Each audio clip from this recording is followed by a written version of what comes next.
Joining us next on the program here is another community leader. This is Loona Brogan, who is the town librarian at the Cutler Memorial Library in Plainfield. And thank you so much for coming by, Loona.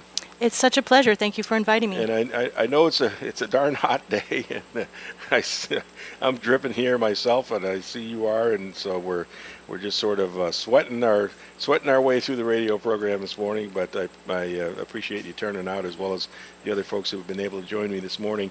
And Loona, tell me a little bit about the Cutler Memorial. How long has it been in operation? And I've always understood that you folks have quite a range of programs going on there. Well, the Cutler opened the same year that Goddard College did, actually, in 1938. There was a public library in Plainfield going back to the turn of the century. Actually, it was a circulating book club at the turn of the century. And in the teens, it was voted that Plainfield wanted a public library. So that circulating book club collection sort of morphed into what would have been the first library books in Plainfield. For many years, it was operated out of different members of the book club's living rooms. For a while, it was in the basement of the town hall, which at that time had pretty serious moisture issues, and I bet that's why it didn't stay there very long. Yeah, that's not good for books. But it was an old carriage house / horse barn for the wealthy family across the street. Didn't have any kids, and they wanted to be remembered. They wanted to honor his parents. So they took the advice of their friend Jerome Johnson and converted their carriage house, moved it across the street, converted it into the library, and gave it to the town as an incorporated nonprofit, and asked the town to please support it with helping pay for the librarian and books, but with the wish that it always be independently run and not run by the government. I see. Interesting. And is that still the case today, that it is an independent entity unto itself? The town gives us more than half of our operating budget from the taxpayer vote at town meeting. We get an appropriation every year, and so we are partners with the town, and we're partnering more with them than ever because they're serving as our fiscal agent for a grant that we would not have been able to get without their partnering with us to design an addition to the library, because it's not really big enough anymore for the way it's being used now. People don't just come to borrow a book and leave. They want to hang out. They want to use the Wi-Fi. They want to sit in the back corner with their book while their kids are up in the front playing with the toys, we just need more space. So we're really glad the town was willing to partner with us to help us get a Vermont Community Development Program planning grant. The grant is to help us make our library 100% accessible to people with disabilities, and it's going to be win-win, because in the process of doing that, it's just going to mean we have more space for everyone, because right now someone can get in with a wheelchair, they could get to the bathroom, but as far as browsing the books, it'd be pretty tricky. Yeah. That is a tough thing. It's kind of amazing. I remember a couple of years ago when I was still working as a reporter for the Associated Press, I joined a person who was in a wheelchair just for an afternoon, walking around Montpelier and going in and browsing in various shops and stuff in downtown Montpelier. And, there's legal accessibility, and then there's real accessibility.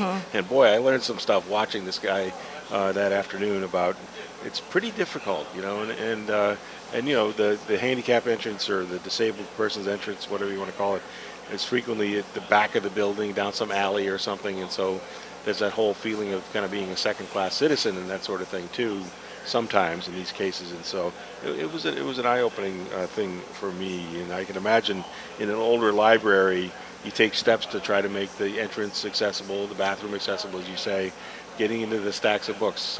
Wow, and then trying to turn your wheelchair, around. Right. In between the A's and the B's of the books, Yeah. Wow. Well, absolutely. Yeah. And while we're on the subject of our grant and the expansion, I just wanted to invite the listeners to come to our expansion design kickoff party. I'll leave this invitation with you when we're done. Next Thursday from 5 to 6:30, Thursday the 13th, we're going to be celebrating that we are actually we've gone from talking about designing an addition to sitting down with the architects and putting pencil to paper. Great. So we really hope folks will come out and help celebrate that with us. It's a huge milestone, and we're very excited to be celebrating it. Well, congratulations on achieving that stage. I'm Thank sure you. there are more to come, but it's great to see community projects taking their steps. And Loona Brogan, the town librarian, how long have you been doing that work here in Plainfield? I just finished my 8th year, so Okay. I've just gone into my 9th year there. And how big is the staff at the library?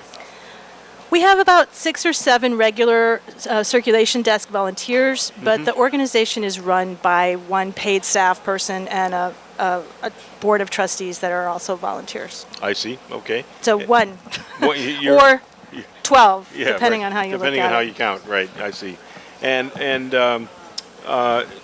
one interesting thing about libraries in Vermont is they are very interdependent. I mean, I go to the Kellogg Harvard Library because I live in Montpelier, and there are times when I go in and ask for a specific book, and they go to the state interlibrary loan program. I'm sure you must rely on that even harder because you would have to have a smaller collection than that larger building in downtown Montpelier. We do rely on that to be able to make our collection decisions in a way that makes the most sense for the majority of our borrowers, and still be able to provide for folks whose needs are a little more specific, or if we're looking at something that we don't have. But I do want to celebrate too the fact that since the State Department of Libraries has instituted a new interlibrary loan system, it's been much easier for folks to borrow from us as well as for us to ask to borrow from them. And so we've gone from what was a 5-to-1 request to receiving request ratio to about a 3-to-2. Oh, wow. So we've got stuff the rest of the state wants, as well as the state having stuff we want. So it's a good I'm give and pretty take. proud of that. Yeah, that must make you feel like, hey, we're contributing as well as taking. Absolutely. It feels good to be carrying our weight, Yeah. shall we say. Why not? Why not? And tell me a little bit about the digital world and your library. Obviously, the world of libraries has changed in huge ways in the past 30 years with the oncoming of the internet and so on. And I mean, I remember back in the day, I'd go to the local library wherever I was, and if I wanted to look at the New York Times, they would come out with this big pole with the paper kind of put through these little slots in the pole, and you'd sit there and read the paper and then hand that back in. Is all that done digitally now, or do you still have the New York Times on a pole?